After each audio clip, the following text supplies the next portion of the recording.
So when you hear the name Indra Nooyi, what comes to mind? Probably the powerhouse CEO of PepsiCo, right? But her memoir, My Life in Full, is wow, it's so much more than just a business book.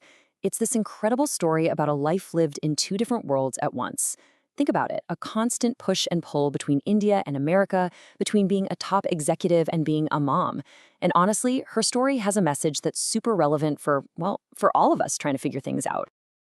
Okay, so picture this. It's 2009. We're in Washington, D.C. President Obama is introducing his team to the Prime Minister of India.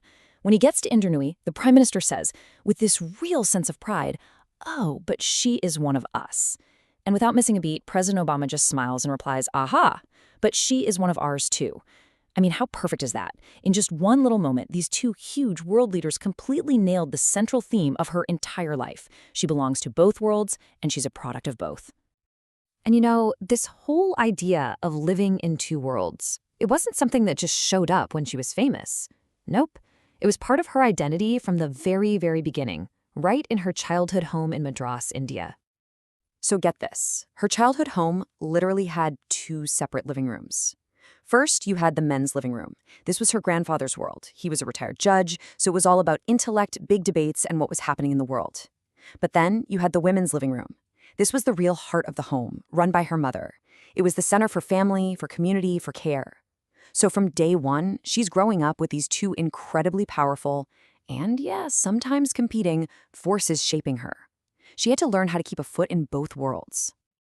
And that feeling of duality? Well, it definitely didn't stay behind in India. It packed its bags and followed her right across the ocean when she came to America for grad school at Yale. She was just 23, had only a couple $100 in her pocket, and felt this massive, massive pressure to make it work. You gotta hear this story about her first big job interview in the US. It's such a classic fish out of water moment. So she goes and spends almost all the money she has on a suit, and the pants are way too short. She walks into the interview, sees all her classmates in these perfect, expensive suits, and just feels totally, completely out of place. But here's the thing, she got the job offer anyway. Her ideas were what mattered, not her clothes.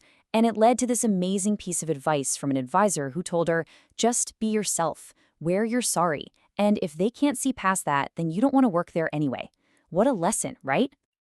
So as her career starts to really explode, a whole new conflict pops up.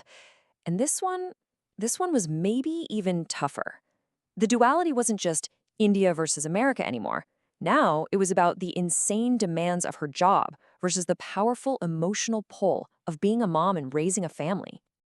This really gets me.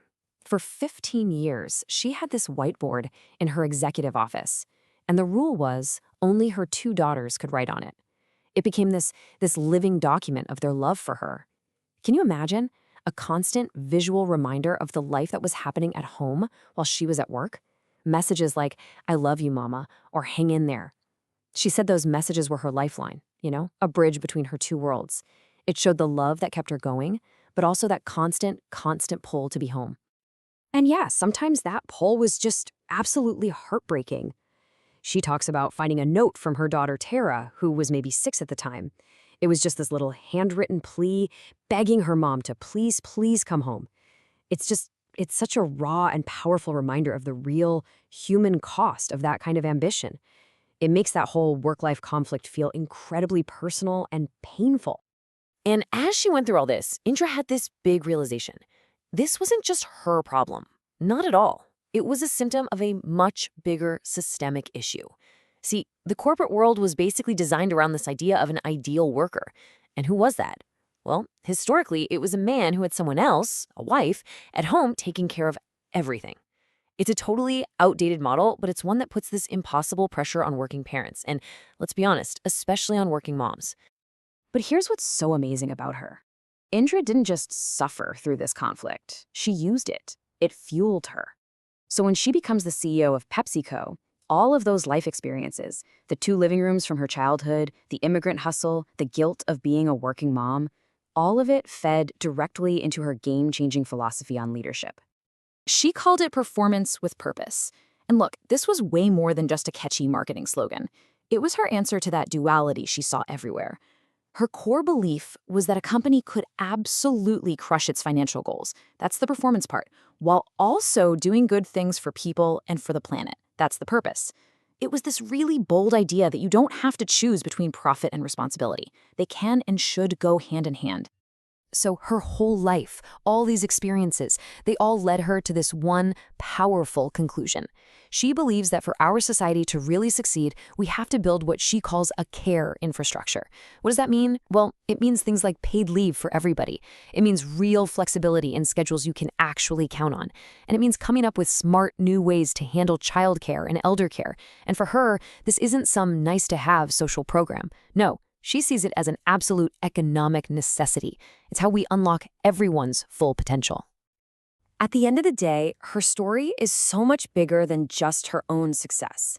It's really an invitation, right? An invitation to help make the path easier for others, for young girls, for immigrants, for anyone out there who feels like they're trying to live in two worlds at once. Her life leaves us with a really big question. And it's not just for CEOs, it's for every single one of us. How are we going to find our own ways to help our world rise?